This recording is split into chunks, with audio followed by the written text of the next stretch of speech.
Hi hello ಎಲ್ರಿಗೂ ನಮಸ್ಕಾರ. ಇದು ನನ್ನ ಮೊದಲನೇ ವ್ಲಾಗ್. ನಿಮ್ಮೆಲ್ರಿಗೂ ಸ್ವಾಗತ ಸುಸ್ವಾಗತ. ತುಂಬ ದಿನದಿಂದ ಅನ್ಕೊಂಡಿದ್ದೆ ನಾನು ಕೂಡ ವ್ಲಾಗ್ ಮಾಡಬೇಕು ಅಂತ. ಹಾಗಾಗಿ ಮೊದಲನೇ ವ್ಲಾಗ್ನ ನಮ್ಮ ಮನೆ ದೇವರು ಆಶೀರ್ವಾದ ತಗೊಂಡು ಶುರು ಮಾಡೋಣ ಅಂತ ತಿರುಪತಿಯಿಂದಲೇ ವ್ಲಾಗ್ ಸ್ಟಾರ್ಟ್ ಮಾಡ್ತಿದ್ದೇನೆ. ಚಿಕ್ಕದಾಗಿ ತಿರುಪತಿ ಬಗ್ಗೆ, ತಿಮ್ಮಪ್ಪನ ವಿಶೇಷತೆ ಬಗ್ಗೆ ಹೇಳ್ತಾ ನಮ್ಮ ಜರ್ನಿ ಶುರು ಮಾಡೋಣ ಬನ್ನಿ.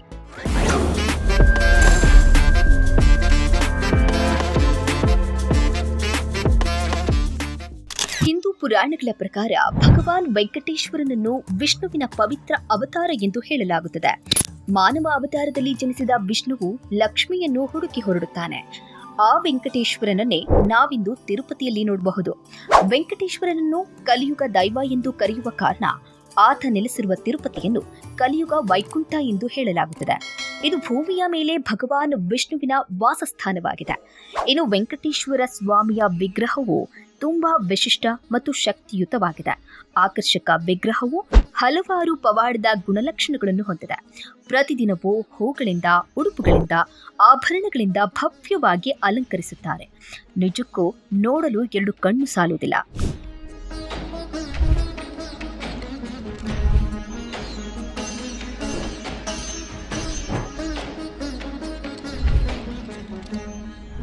ಫೈನಲಿ ನಾವು ತಿರುಪತಿ ಬಂದ್ವಿ.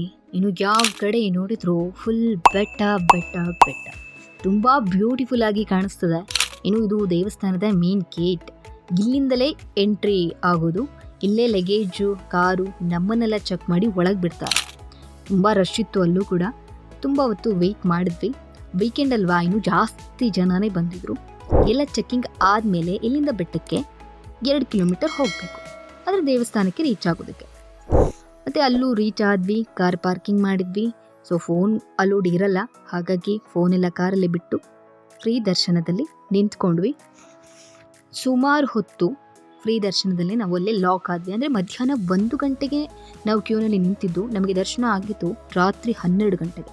ತುಂಬ ಚೆನ್ನಾಗಿ ದರ್ಶನ ಆಯಿತು. ಮತ್ತು ಅಲ್ಲಿ ಟೈಮ್ ಹೋಗಿದ್ದು ಗೊತ್ತಾಗಲಿಲ್ಲ. ಟೈಮ್ ಟು ಟೈಮು ಊಟ, ಬಾದಾಮ್ ಹಾಲು ಕೊಡ್ತಾಯಿದ್ರು. ತುಂಬ ಚೆನ್ನಾಗಿತ್ತು ದರ್ಶನ. ಅಷ್ಟೇ ಖುಷಿ ಆಯಿತು ದೇವರನ್ನು ನೋಡಿ. ಯಾಕಂದರೆ ಯಾವ ದೇವರಿಗೂ ಇಲ್ಲದಷ್ಟು ಅಲಂಕಾರ ವೆಂಕಟೇಶ್ವರ ಸ್ವಾಮಿಗೆ ಮಾಡಲಾಗುತ್ತೆ. ನಿಜಕ್ಕೂ ಆ ಭಗವಂತನನ್ನು ಕಣ್ತುಂಬಿಕೊಂಡ ಆ ಒಂದು ಕ್ಷಣ ವರ್ಣಿಸಲು ನಿಜಕ್ಕೂ ಪದಗಳೇ ಸಿಗೋದಿಲ್ಲ. ಅಷ್ಟು ಸುಂದರವಾಗಿ, ಅಷ್ಟು ಅಮೋಘವಾಗಿ ವೆಂಕಟೇಶ್ವರ ಸ್ವಾಮಿ ಎಲ್ರಿಗೂ ಕಾಣಿಸ್ತಾನೆ. ನೀವು ಕೂಡ ದರ್ಶನ ಮಾಡಿ, ಆತನ ದರ್ಶನ ಪಡೆದು ಪುನೀತರಾಗಿ ಅಂತ ಹೇಳ್ತಾ ಈ ಒಂದು ವಿಡಿಯೋವನ್ನು ನಾನು ಚಿಕ್ಕದಾಗಿ ಮುಗಿಸ್ತಾ ಇದ್ದೀನಿ. ದಯವಿಟ್ಟು ಎಲ್ಲರೂ ಸಪೋರ್ಟ್ ಮಾಡಿ, ಶೇರ್ ಮಾಡಿ, ಲೈಕ್ ಮಾಡಿ, ನನ್ನ ಚಾನೆಲ್ನ ಸಬ್ಸ್ಕ್ರೈಬ್ ಮಾಡಿ. Thank you.